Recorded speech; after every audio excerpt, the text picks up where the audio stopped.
গল্পটুনে আপনাদের স্বাগতম। বাবা কি রোদ রে! যেমন খাকা করছে রোদ আর তেমনই গরম। একটু হাওয়া বাতাস থাকলে তাও না হয় কাজ করা যায়। উফ, আর পাচ্ছি না এই গরমে। না, যাই গিয়ে একটু গাছের নিচে বিশ্রাম নিয়ে গিয়ে।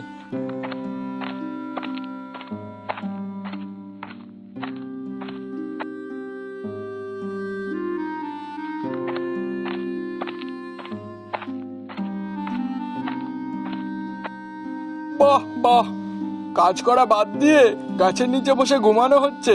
খুব ভালো, খুব ভালো। না মানে কাকা, ওই একটু চোখ লেগে গেছিল আর কি। হ্যাঁ হ্যাঁ, চোখ তো লাগবেই। কাজ করার বেলায় যত সব রাজ্যের ঘুম একসাথেই চলে আসে। না না কাকা, তুমি যা ভাবছো তা নয়। আমি কোনোদিনও কাজে ফাঁকি দিই না। আজকে শুধু গরমটা অনেক বেশি, আর কাজটাও খুব কষ্ট হচ্ছিল করতে, তাই বসে একটু বিশ্রাম নিচ্ছিলাম। আর কখন যে চোখটা লেগে গেছে বুঝতেই পারিনি। থাক থাক, অনেক অজুহাত হয়েছে। বাবা নাও, এবার কাজ করো গে। আর হ্যাঁ, ফাঁকি দিলে কিন্তু আমি আর এক কানা করিও দেব না, এই বলে দিলাম। না না কাকা, আমি এক্ষুনি কাজে লেগে পড়ছি।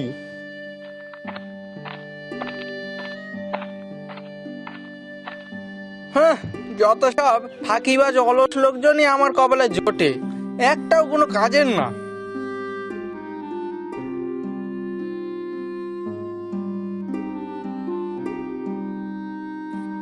কাকা, সব কাজ হয়ে গেছে। যদি টাকাটা দিতে তাহলে খুব ভালো হতো। কই, টাকা চাওয়ার বেলায় তো কোনো দেরি হয় না। সেই বেলায় তো ঠিক সময় মতো এসে হাজির হয়ে যাস। না না কাকা, কাজ সব হয়ে গেছে। আর সারাদিন না খেয়ে কাজ করেছি, সত্যি বলছি। আচ্ছা, অত বকতে হবে না। এই নে ধর টাকাটা।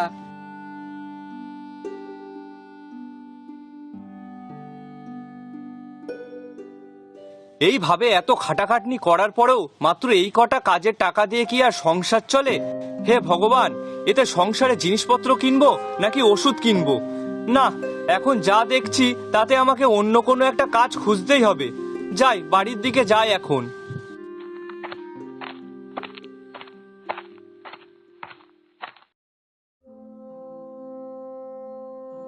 কি গো, আজ এত দেরি হলো কেন?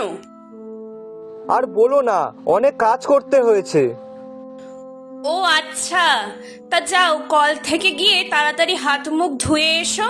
আমি তোমার জন্য ভাত বাড়ছি।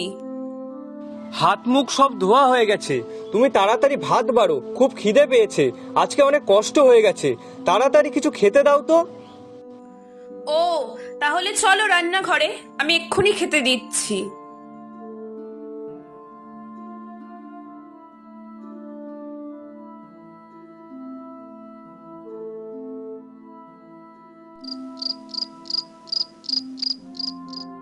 গিন্নি শোনো না, আমি ভাবছি কি একটা নতুন কাজ করব। ওইভাবে অন্যের ক্ষেতে সারাদিন গরুর মতো খেটে কোনো লাভ হচ্ছে না, টাকা ঘরে আনতে না আনতেই শেষ। তা তুমি কি করার কথা ভাবছো শুনি? কোনো একটা ব্যবসা বা অন্য যে কোনো কাজ, কিন্তু ওই মাঠে অন্য লোকের খেতে গরুর মতো খাটার আর কোনো ইচ্ছা নেই আমার। তাও যদি টাকাটা দিত তাহলেও হতো, কিন্তু সেটাও দেয় না। ব্যবসা? তা কিসের ব্যবসা করবে তুমি আবার? সেটাই ভাবছি কি করা যায় বলো তো। তাহলে সেটা ভাবো কি করবে। আর তাছাড়াও ব্যবসা করতে গেলে তো আগে কিছু ব্যয় করতে হবে, তারপরেই তো আয়টা হবে নাকি? হ্যাঁ, সে তো করতেই হবে। আচ্ছা গিন্নি, কম খরচে কি কোনো ব্যবসা করা যায় না? সেটা আমি কি করে বলবো বলো। এখন তুমি কি ব্যবসা করতে চাও সেটার উপরেই নির্ভর করছে। আচ্ছা গিন্নি, সবজির ব্যবসা করলে কেমন হবে? না না, বাজারে সবজিওয়ালা তো অনেক আছে, সবজি বিক্রি করলে খুব একটা লাভ হবে না। আমাকে অন্য কিছু একটা করতে হবে। আচ্ছা বলছি কি, বাজারে কচুরির দোকান আছে নাকি? না মানে, আমি তো বাজারে কখনো যাইনি, সেই জন্যই জিজ্ঞাসা করলাম। না, সেটা তো নেই। বাহ, তাহলে তো বেশ ভালোই হবে। দেখো, তুমি যদি কচুরির ব্যবসা করো তাহলে তোমার লাভটাও হবে, আর আশা করি খরচটাও কম হয়ে যাবে। তবে হ্যাঁ, প্রথম দিকে একটু দাম কম রাখতেই হবে, না হলে তো ব্যবসাটা ঠিকভাবে আবার দাঁড়াবে না। হ্যাঁ, তাও ঠিকই বলেছো। আর তাছাড়াও তুমি লুচি কচুরি খুব সুন্দর বানাও, তাতে ভালো বিক্রিও হতে পারে। তা হতেই পারে। কিন্তু গিন্নি, দোকান দেওয়ার মতো তো অত টাকা পয়সা নেই, তাহলে কি করে বিক্রি করব? দোকান দিতে হবে না, তুমি বরং এক কাজ করো, সব দোকানে দোকানে গিয়ে কচুরি বিক্রি করবে। তাহলে যারা কিনবে তাদের দোকানের মালপত্র ফেলে রেখে কষ্ট করে আর অন্য কোথাও খেতে যেতে হবে না। আর সবাই তখন তোমার কাছ থেকে কিনবে, আর তাতে তোমার লাভও হবে, আর কোনো দোকান করাও লাগবে না। কি বলো? বাহ গিন্নি, সত্যিই একটা কাজের কথা বলেছো। আমি তাহলে কাল থেকে ব্যবসাটা শুরু করি, কি বলো? অবশ্যই, দেরি কেন করবে? শোনো, কাল সকালেই তুমি অল্প করে ময়দা কিনে আনবে, সেটা দিয়ে কচুরি তৈরি করে দেব। আর বাড়িতে কিছু সবজি আছে, তাই দিয়েই না হয় কালকের তরকারিটা বানিয়ে দেব। আচ্ছা ঠিক আছে। নাও, সমস্যার সমাধান হলো তাহলে। এবার ঘুমাও তো দেখি, অনেক রাত হলো। হুম।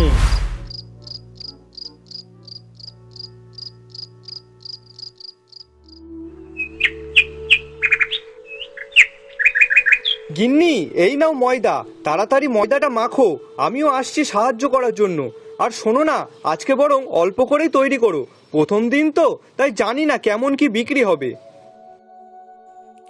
ঠিক আছে, তাড়াতাড়ি আসো। তরকারি তো হয়ে গেছে, এবার শুধু কচুরিটা বানালে হয়ে যায়। ঠিক আছে।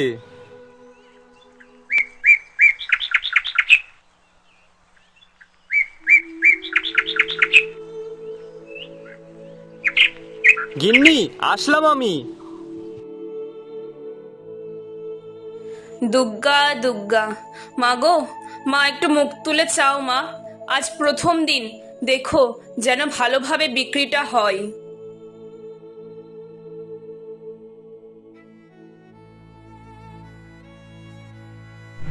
ও বাবা, এ তো দেখছি অনেক লোক। আজকে যদি কচুরিগুলো সব ভালোভাবে বিক্রি হয়ে যায় তাহলে খুব ভালোই হবে।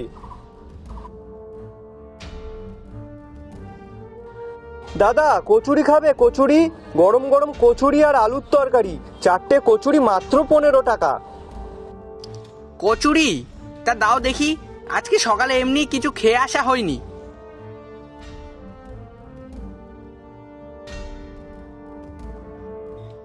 দাদা, কি খাওয়ালে! সত্যি খুব ভালো হয়েছে, যেমন কচুরি আর তেমন তরকারি, সত্যি খুব ভালো খেতে। যাক, আপনার যে ভালো লেগেছে তার মানে বাকি অন্যদেরও ভালোই লাগবে। হ্যাঁ, সে তো লাগবেই। এই মদন, সকালে তো মনে হয় তেমন কিছু খেয়ে আসিসনি। না রে হরি। তাহলে এই দাদুর কচুরি খেয়ে দেখ, খুব ভালো খেতে। সত্যি? হ্যাঁ রে, আমিও তো খাচ্ছি। আচ্ছা দাদা, আমাকেও দাও তো দেখি। আর কত করে? বেশি না, 4টে কচুরি মাত্র 15 টাকা। ও আচ্ছা, বেশ, দাও তাহলে।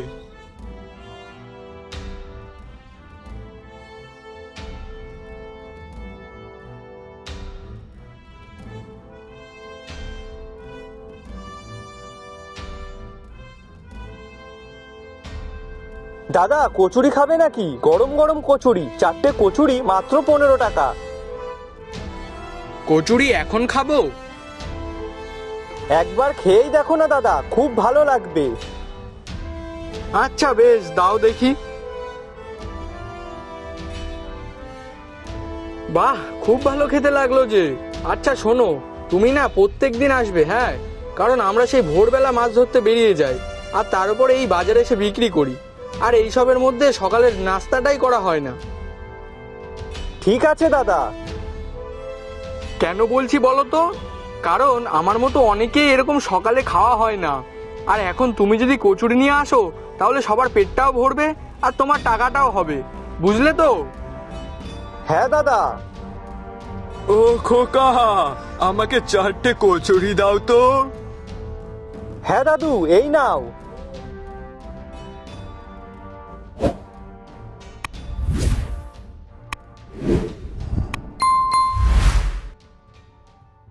কি গো, প্রথম দিন বিক্রিটা কেমন হলো? গিন্নি, এই দেখো আজ প্রথম দিনই কত টাকা লাভ হলো।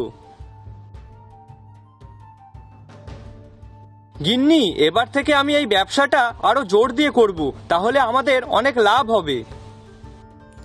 হ্যাঁ সে তো, কিন্তু তার জন্য তো জিনিসপত্র কিনে আনতে হবে নাকি? প্রথম দিন কেমন কি বেচা কেনা হয় সেই হিসাব করে তো অল্প মালপত্র কিনে এনেছিলে, কিন্তু এখন তো আরো অনেক মালপত্র কিনতে হবে।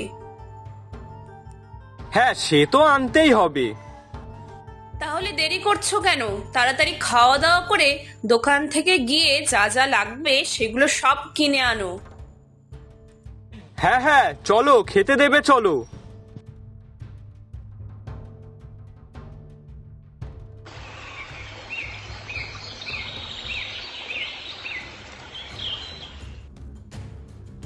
ধুর নেপাল, তুমি এখন আর কি কচুরি আনছো? কচুরির স্বাদ এখন আর আগের মতো নেই, আর তরকারিও যেন কিরম পাতলা জল। হ্যাঁ ঠিক বলেছো, আর তার উপরে আবার 4টে করে কচুরি 20 টাকা করে দিয়েছে। না, সে দাম বাড়িয়েছে তাতে কোনো অসুবিধা নেই, তারও তো ব্যবসাটা চালানোর দরকার। কিন্তু তাই বলে যদি কচুরি খারাপ হয় তাহলে কি করে হবে শুনি? না না, আজ থেকে আমরা তোমার কাছে কচুরি খাবো না। হ্যাঁ, এতদিন তো না খেয়ে ব্যবসাটা করেছি, এখনো পারবো। না না, এমন বলবেন না, আমার ভুল হয়ে গেছে। আসলে আমি টাকার লোভে এইসব কাজ করেছি, আমাকে দয়া করে তোমরা ক্ষমা করে দাও। আমি এমন কাজ আর কখনো করব না, আমাকে দয়া করে আর একটা সুযোগ দাও। ঠিক আছে, তুমি যখন তোমার ভুলটা বুঝতে পেরেছো তাহলে তোমাকে একটা সুযোগ দেয়াই যায়। কি গো হরিদা আর মদনদা, কি বলো, তোমরা কি একটা সুযোগ দেবে ওকে? ঠিক আছে, দাও তাহলে। তবে হ্যাঁ, সৎ পথে ব্যবসা করতে শেখো, যেমন আমরা করছি। হ্যাঁ ঠিক বলেছো। অনেক ধন্যবাদ তোমাদের, আমিও এবার সৎ পথে ব্যবসাটা করব, আমি এই কথা দিচ্ছি।